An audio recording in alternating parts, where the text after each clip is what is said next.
Okay friends, आपण बघतो gravitation lecture 3 याच्यामध्ये बघतो आपण आज प्रॉब्लेम सोपे आहेत. मी काही प्रॉब्लेम ते लिहून घेते, लक्षात घ्या, आम्हाला सॉल्व करायचे आहेत.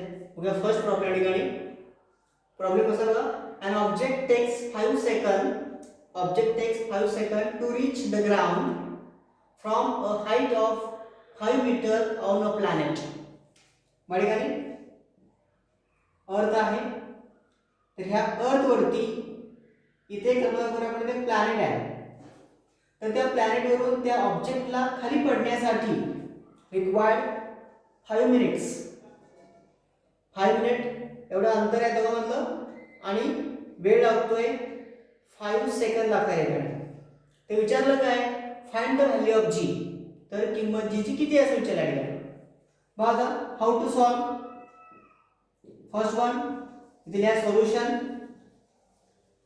नंतर इथे आपण घेणार आहोत गिवन डाटा. इथे आम्हाला काय दिलं असेल ते गिवन डाटा मध्ये आणि object takes 5 second, therefore time दिलेला आहे दॅट इज 5 सेकंद. याच्यानंतर will get also get height दिलेली आहे. हाईट म्हणजे आम्हाला त्यांनी एस दिला आहे, पोझिशन ऑफ दॅट प्लॅनेट ती आहे 5 मीटर. याच्यानंतर its initial velocity u it must be 0 metre per second. दिलेले आहे ती 0 असणार आहे कारण ती वस्तू स्थिर आहे. विचारलं काय, what is the value of g. Therefore g is equal to question mark. माझ्या ठिकाणी गिवन काय काय दिलेलं आहे आणि आम्हाला काय काढायचं आहे. इथं आमच्याकडे इक्वेशन आहे बघा. इक्वेशन आहे position and velocity relation. Therefore that is s is equal to ut plus 1/2 at square. त्यानुसार u 0 असल्यामुळं इक्वेशन आलं s इज इक्वल टू हे सगळं 0 * t प्लस 1/2 a म्हणजे g आहे * t स्क्वेअर. हा 0 झाला सगळा. s किती दिला म्हणजे आपल्याला 5 दिलेला आहे. सो 5 इज इक्वल टू हे सगळं 0 झालेलं आहे. इतर राहिले शिल्लक 1/2 g t ची किंमत बाय इथे 5 आहे, 5 चा स्क्वेअर आहे. याच्यानंतर 5 इज इक्वल टू 1/2 जैसे थे g इंटू 5 चा किती असणार आहे 25. हे पूर्ण सॉल्व केल्यानंतर वी गेट त्यानंतर 5 इज इक्वल टू 2 ने डिवाइड करूया ठिकाणी हे आन्सर येईल 12.5. Therefore g into 12.5 and z is equal to 5 by 12.5. after solve bye ठिकाणी 50 by 125 म्हणजेच 25 5 6 असे 25 × 50 5 × 5 5 0 5 × 20 हे आलं. that is acceleration to gravity, that is 0.4 meter per second square. पाहिलं ठिकाणी आपला सेकंड प्रॉब्लेम आहे इथं बघा. The radius of planet of a is half. Radius of planet is a is half the radius of planet b. a ची radius ही b च्या half असेल जर if the mass of planet a is ma. a चं मास आहे ma. तर विचारलं काय, what must be the mass of b. तर b चं मास किती असेल so that the value of g on b is half निम्मी आहे that of the value of a. बरं आता गिवन डाटा मध्ये असणार आहे. फर्स्ट बघूया इथं the ratio of mass of planet a to b. a to b किती आहे that is ma by mb. याच्यानंतर पुढचा आहे the ratio of radius of planet a to b हे असणार आहे r² a by r² b. Okay, we also know that आम्हाला माहिती आहे ठिकाणी आमचा फॉर्म्युला आहे according to Newton's law of gravitation. त्याच्यानुसार f is equal to formula बघा असणार आहे g इंटू m इथं आपण a घेऊया into m by r square इथे a घेऊया इक्वेशन फर्स्ट दुसरा असणार या ठिकाणी F is equal to constant G into mb into m by r square b equation 2. Here dividing equation 1 by 2. इथे काय करायचं 1 ला 2 ने डिवाइड करूया तर त्यानुसार f कॅन्सल होणार लक्षात घेत आता डिवाइड केल्यानंतर here f into g ma into m divide by r square a याला पूर्ण डिवाइड असणार आहे whole f is equal to g into m b into m divided by r square b.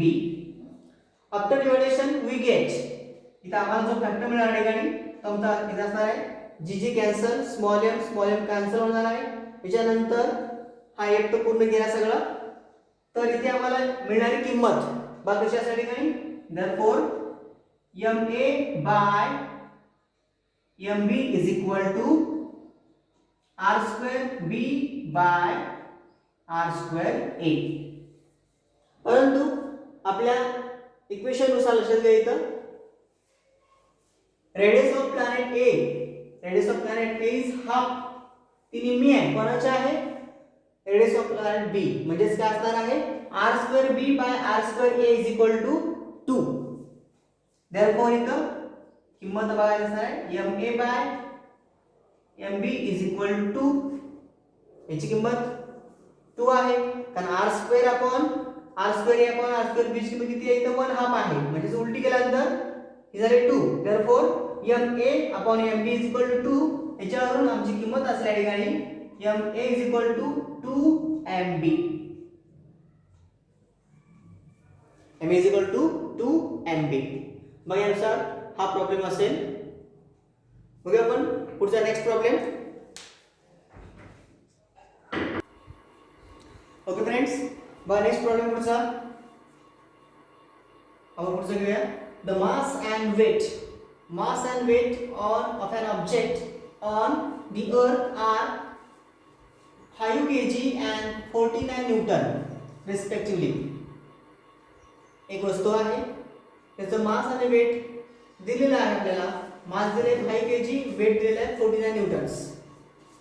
विचारलं काय what will be the their values on moon चंद्रावरची किंमती काय असतील अज्यूम आपल्याला कल्पना करायची assume that the acceleration to gravity on moon is 1/6 of that the अर्थ.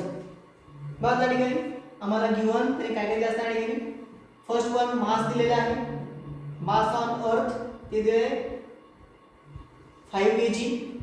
विचारले आम्हाला mass on moon is equal to how much. याच्यानंतर दिले वेट दिलेला आहे इथं वेट म्हणजे w अर्थ दिलेला आहे ते 49 न्यूटन दिलेला आहे आणि विचारले काय म्हणतं वेट ऑन मून किती असेल क्वेश्चन मार्क.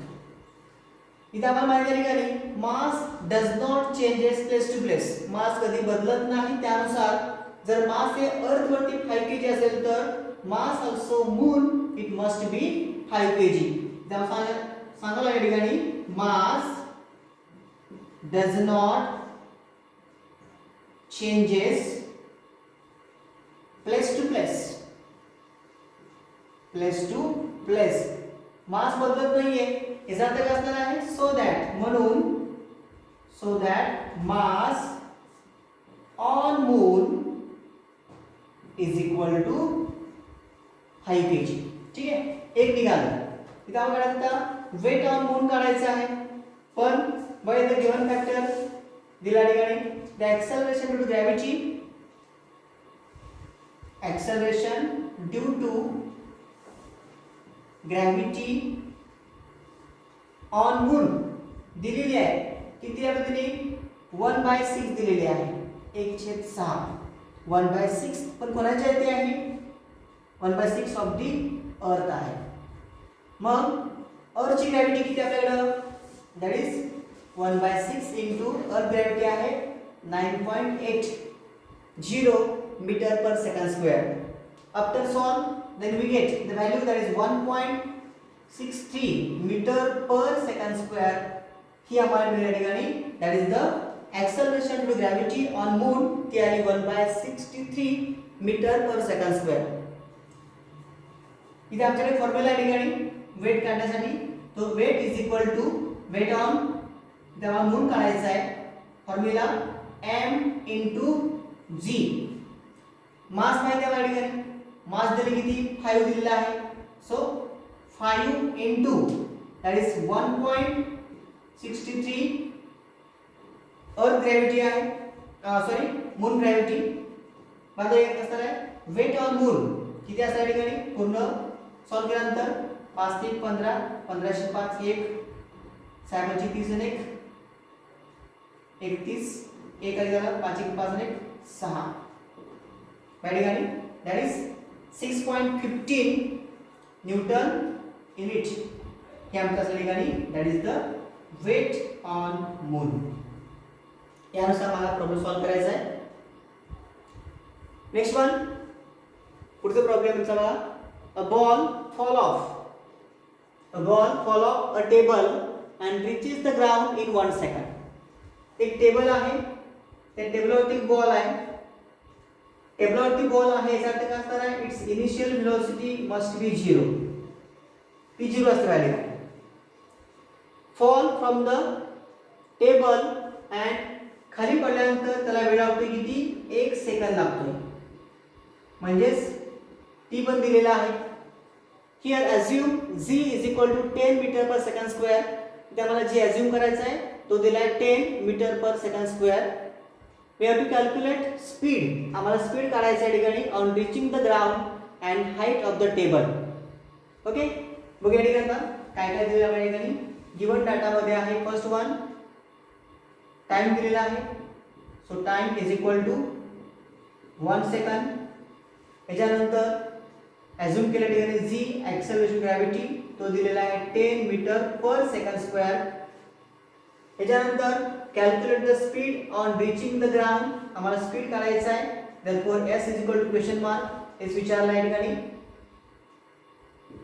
याच्यानंतर वस्तू टेबलावरती असल्यामुळे u is equal to 0 metre per second असणार आहे. So here from equation 2 that is s is equal to ut plus 1/2 at square. तर इक्वेशन आहे that is position and time relation s is equal to ut plus 1/2 at square. ह्या equation मध्ये s विचारलाय मला so s is equal to u 0 आहे 0 into t दिलाय किती 1 second 1 अधिक